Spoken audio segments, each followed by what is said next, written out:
ஏன் ரயிலில் மட்டும் நீங்கள் விரும்பிய இருக்கையை தேர்வு செய்ய முடியாது என தெரியுமா? நம்மில் பலருக்கு இந்த சந்தேகம் இருக்கும். முதியவர்களில் இருந்து இளைஞர்கள் வரை தங்களுக்கு ஏற்ற சீட் ஒருமுறை கூட ரயிலில் கிடைக்கவில்லை என புலம்புவதை கூட காதுபட கேட்டிருப்போம். ஆனால் இது ஏன்?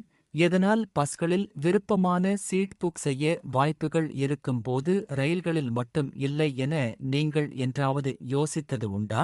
உண்மையில் இதற்கு பின்னாடி இருப்பது இயற்பியல் காரணம். நாம் திரையரங்கில் எந்த இருக்கை வேண்டுமானாலும் நமது விருப்பத்தின் பேரில் புக் செய்யலாம். ஹவுஸ்ஃபுல் ஆனாலும் ஓரிரு இருக்கைகள் புக் ஆனாலும் எந்த பாதிப்புகள் இல்லை. ஏனெனில் இது நகர்வு தன்மை அற்ற இடம். ஆனால் ரயில் என்பது அதிக வேகத்தில் பயணிக்கக்கூடிய நகர்வு பொருள். இங்கே நமது விருப்பத்தின் பேரில் இருக்கை புக் செய்யும் போது பல தவறுகள் மற்றும் எளிதாக அபாய விபத்துகள் உண்டாக வாய்ப்புகள் உள்ளன. பொதுவாக ரயில்களில் ஏ1 ஏ2 என பல கோச்கள் இருக்கும். ஒவ்வொரு கோச்சிலும் 72 இருக்கைகள் இருக்கும். மேலும் கீழ், மத்திய, மேல் படுக்கை அமைப்பும் கொண்டிருக்கும். டிக்கெட் புக் ஆகும் முறை: நீங்கள் டிக்கெட் பதிவு செய்யும் போது ஒவ்வொரு கோச்சிலும் மத்திய பகுதியில் இருக்கும் இருக்கைகள்தான் முதலில் பதிவு செய்யப்படும்.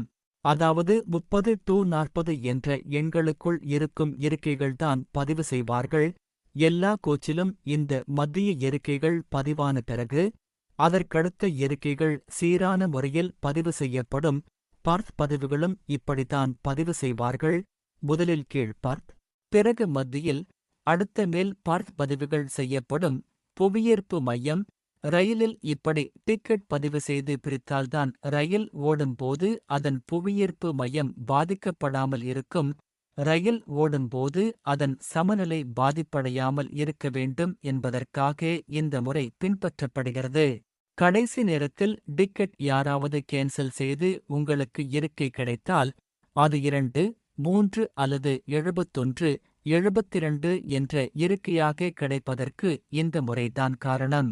100 கிலோமீட்டர் வேகத்தில் சென்று கொண்டிருக்கும் ரயிலில் ஏ1, ஏ2, ஏஸ்3 முழுவதும் நிரம்பியும் ஏஸ்4, ஏஸ்5, ஏஸ்6 காலியாக இருந்து இதர கோச்கள் ஓரிரு இருக்கை மட்டும் பதிவாகியிருந்தால் கண்டிப்பாக ரயிலின் வேகத்தை கூட்டி, குறைத்து பிரேக் போடும் போது விபத்துகள் நேர வாய்ப்புகள் உண்டு.